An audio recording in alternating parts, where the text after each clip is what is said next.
자, 지금부터 종목 공개해 드리겠습니다. 많은 분들 궁금해하셨죠? 신사임당 전문가님의 히든 종목 화면으로 공개합니다.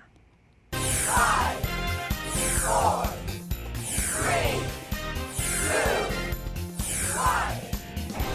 3, 2, 1. right now 봐야 할 이 종목 바로 나우 아이비였습니다. 신사임당 전문가님이 준비하신 힌트 굉장히 센스 있었는데요. 가격 전략도 좀 잘 챙겨볼까요? 아, 이거 뭐 다 상한님한테 배운 거 아니겠습니까?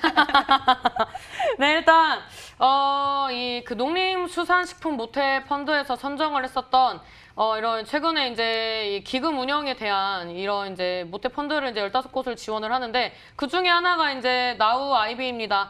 일단 나우 아이비가 이제 이번에 이제 제안서를 제출한 많은 운영사 중에서 유일하게 이제 인증서, 이제 벤처 캐피탈 인증서를 보유하고 있는 기업이기 때문에 여러모로 봤을 때 이제 굉장히 매력적인 종목입니다. 가격 전략 바로 알려드리도록 하겠습니다.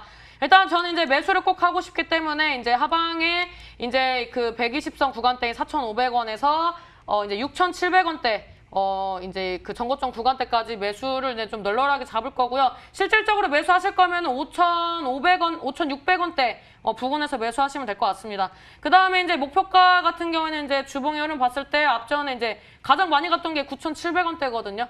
그래서 이제 이런 관련된 일자리 이슈들 나오면 이제 9,000원대까지 갈 수 있을 것 같아서 목표가 9,000원, 그 다음에 손절가 4,400원대 잡아드리도록 하겠습니다.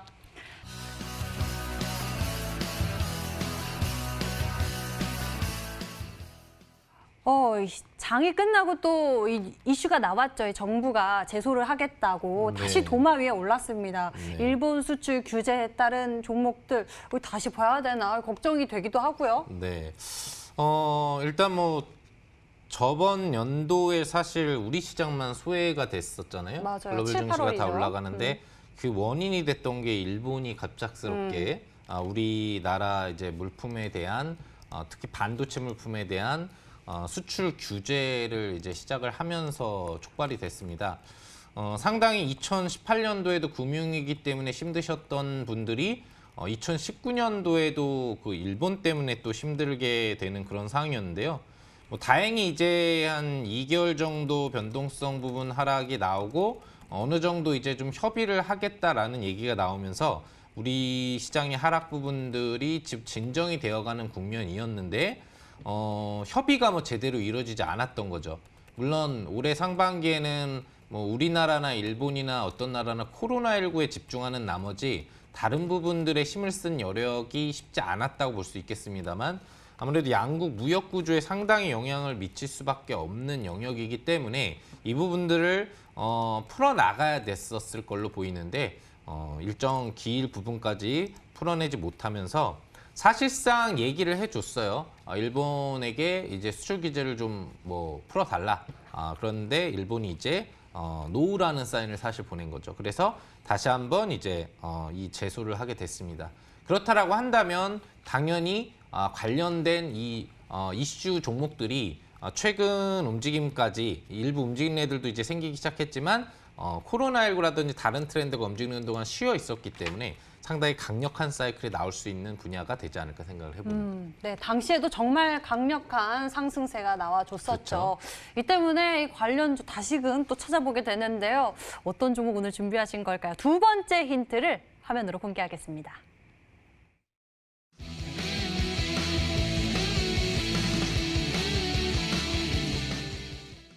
규제 속에서 부는 바람, 반사이 관련주. 그러면 이제 소부장 관련주가 첫 번째로 움직였었고 그 다음으로 일본 제품 불매 운동에 따른 반사이 그렇죠. 기대감 관련 종목들이 굉장히 오랫동안 네, 크게 네. 갔었어요. 네. 우선적으로는 이제 뭐 가장 핵심이 되는 건 소재 관련주들이 되는데 국산화에 대한 기대치라든지 어떤 이제 여러 가지 일본을 벗어나자라는 그런 부분들 또는 다른 해외 수입처를 마련해보자 이런 흐름들인데 실질적으로 이 부분적인 관련 종목들이 수혜도 되지만 사실 악재가 되는 기업들이었거든요. 그 당시 기조에 강력한 단기 상승 사이클이 나오긴 했습니다만 실질적으로 일본 수출 규제 당시에도 이 수출 규제의 기본 반도체 관련 소재 종목들의 상승력은 연속적으로 가지를 못했습니다. 오히려 일본의 어떤 불매 운동이 강하게 일어나면서 일본 관련 상품을 구매하지 않고 대체될 수 있는 우리나라 상품을 구매할 수 있는 이런 실질적인 소비주 관련 종목들에 힘이 좀 실어졌는데 이번 같은 경우에도 실질적으로 소재 관련주보다는 이런 어떤 소비 관련 종목들의 매수세들이 분위기가 지금 몰리고 있는 상태로 볼 수 있겠고 이 부분이 이번 주에 강한 상승 흐름들을 이어갈 수 있는 하나의 트렌드의 축이 되지 않을까 생각을 해봅니다. 그래서 대표적인 이런 반사이익 수혜 주도주 종목이 몇 개가 있어요. 여러분들이 아시겠지만 앞서서 뭐 얘기해 주셨던 그 종목 세 글자짜리 하나도 있었고요. 모나미? 네, 모나미도 이제 관련된 반사이익 수혜 종목으로 국산 이제 뭐 볼펜이나 연필이나 샤프를 쓰자. 어마어마했었잖아요. 일본 거 쓰지 말고 뭐 이런 것 때문에 있었던 건데 그런 이제 모나미는 아니겠죠? 그래서 모나미 아닌 그런 이제 관련된 소비주 대장주 중에 한 종목이다라고 힌트를 알아주시면 되겠네요. 여기서 또 그 강력하게 또 유추가 됐었던 모나미가 제외가 됩니다. 남은 힌트 있는데요. 여러분들 두 번째 힌트 확인해 보셨고요. 이제 신사인다 전문가님께서 추리를 좀 도와주셔야 하는데 두 번째 힌트를 통해서 이제 모나미는 제외가 됐습니다. 그 외에 이제 다른 종목, 소비주 뭐가 있을까요? 일단 지금 이제 일본 관련된 수혜주들이 이제 뭐 5G라든지 이제 소재 관련된 종목군들을 빼면 이제 전형적인 테마주들밖에 없다라고 생각을 합니다.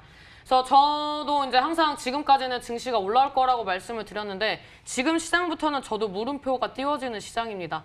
그래서 이제 제가 앞전에 히토류로 편입을 했었던 상보를 정리를 하지 않은 것은 이 종목이 움직일 수밖에 없는 시장이 조만간 온다라고 생각을 했기 때문에 정리를 하지 않았고 두 번째 이제 제가 이제 포트를 편입한 종목군들을 보시면 사실 시장이 올라가건 떨어지건이 중요하지 않은 종목군들을 편입했다라는 걸 아실 수 있습니다. 그리고 세 번째 제 주전공이 제약바이오인데 제약바이오를 많이 편입을 하지 않았습니다.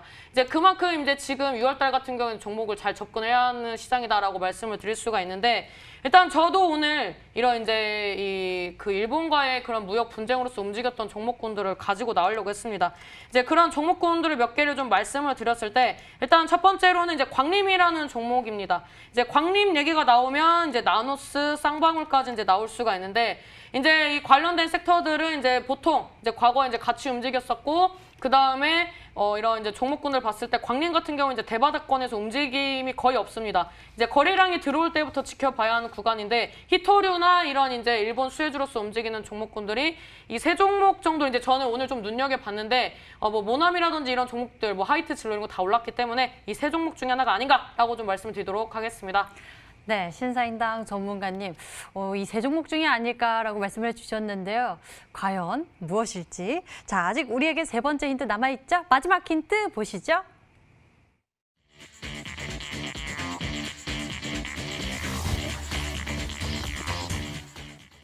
우리에게 친숙한 네이 브랜드 이너웨어 말씀하시는 거요? 네, 땡땡땡. 비비안. 그런 것도 있을 수 있고요. 네. BYC. 친숙한 네, 그렇죠. 굉장히 좀 이제 그 어리신 걸로 알고 있는데 그 얘기하시는 게 이제 그 메이커의 어떤 이제 요즘 브랜드를 얘기 안 하시고 요즘 브랜드요? 거의 한 비너스? 50, 60대 정도 분들이 주로 알고 계셨던 왜 그런 그러시는 브랜드를 많이 거예요? 얘기하시는 것 같아요. 그런 것도 이제 관련된 그런 명칭을 쓰는 다른 브랜드인데 간단하게 얘기 드리면은 우리가 이제 남성분들이 어렸을 때부터 굉장히 친한 친구를 갖다가 뭐뭐 친구라고 합니다. 그럼 그 뭐뭐 친구를 조금 더 좀 고급화해서 표현을 해서 생각을 해보신다면 정답이 나오지 않을까 생각을 해봅니다.